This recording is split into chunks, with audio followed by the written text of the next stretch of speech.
Sa mundo ng mga taong puno ng mga husgado, madami ng ganyan, halos lahat mga hurado. Mata na sa mata, pagkatutok sa pagkatao, mga walang alam sa sarili mo ding espasyo. Ganyan naman sila, mga nagmamalinis, kunwari kakampi mo, palihim kang kinikiskis. Mga tao na akala mo perfecto na sila, nagkamali ka lang ng konti, sasabihin bobo ka. Nakakapagtaka na ngayon dito sa Pinas, akala mo ang tatalino na sa pagkakabigas. Ganyan na lang nakikita ko sa kanila madalas, kala nila sa sarili nila sila mataas. Minsan nga pamilya ko pa nga iyon aking danas, halo-halong emosyon na sa akin nakabukas. Sabi nila kung sino pa yung hindi mo kadugo, para sa akin sila pa yung nagiging kakampi mo.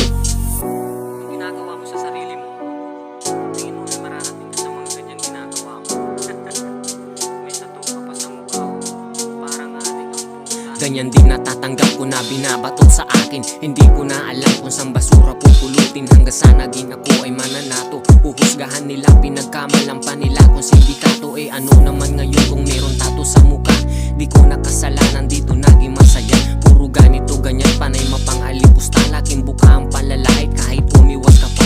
Ganyan dito sa Pinas, kahit saan ka lumugar, laging mali sa paningin, mga panggap punong banal. Mga tao na ngayon, uunahan ka na agad. Pakiramdam sa iyo ay masama ka na agad. Di na kailangan ng oras sa iyong ipaliwanag ang lahat na nabitawan. Aral sa akin na bumungad na hindi lahat ng tao pamilya mang kadugo mo. Hirap na magtiwala, lagay mo na kapiligro. Wala na kung pake kahit ano man ang sabihin, itutuloy ko to, ayaw sa inyo maging alipin. Kasi di ko kasalanan kung ito aking napili. Nasabi na lahat sakit sa akin sa loobin. Sa panahon ngayon, mahirap na magtiwala sa mga taong hindi mo alam kung kakampi mo ba talaga sila. Tanging sarili mo lang din dapat mong pagkatiwalaan. Kailangan mo lang palaging galingan sa kung saan ka komportable, papabor din sa iyong panahon.